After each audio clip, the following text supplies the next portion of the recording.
Good afternoon, Mr. Chairman and members of the committee. My name is Jessica Gonzalez. I am a survivor of human trafficking, and I'm here today not as a victim, but as someone who has overcome and now stands to advocate for others still caught in this devastating cycle. My story begins with a childhood marked by trauma. I score a 9 out of 10 on the Adverse Childhood Experience test. I grew up feeling unloved, unsupported, and exposed to violence, neglect, and instability. By the age of 18, I was homeless on the streets of Las Vegas, carrying everything I owned in 2 plastic tubs. That's when the trafficker found me, offering shelter, food, and what felt like safety.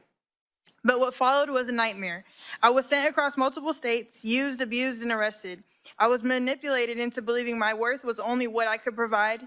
In reality, I was just a girl, desperate to be loved. After one sting operation, I was arrested in Nebraska. A female officer looked at me and said, "You're so young, and you have your whole life ahead of you." I didn't believe her then, but I never forgot those words. I tried to leave that life behind, but tragedy struck again. My sister, the one person who made me feel loved, was murdered. Grief consumed me, and I fell deeper into substance use and despair. I became vulnerable once again, and another man, someone I thought was my boyfriend, used my pain to traffic me once more. It wasn't love, it was control, violence, fear. There were countless nights where I feared for my life, escaping violent buyers, running barefoot through unfamiliar streets, only to return to beatings and blame. And yet, strangely, jail often felt like the safest place I could be.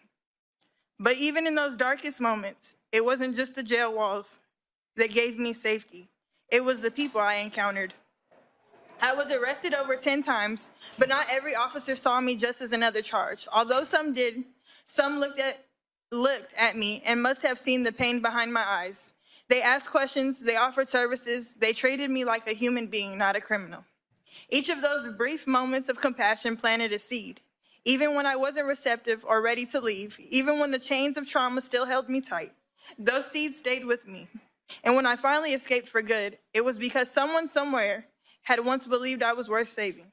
Today, I'm not just surviving. I'm standing here, using my voice to help others find their way out. That's why this bill matters. It ensures law enforcement enforces law, but also pauses just for a moment to ask questions, offer services, and offer a path forward. This bill turns moments of contact into moments of hope. It gives others like me a real chance at freedom.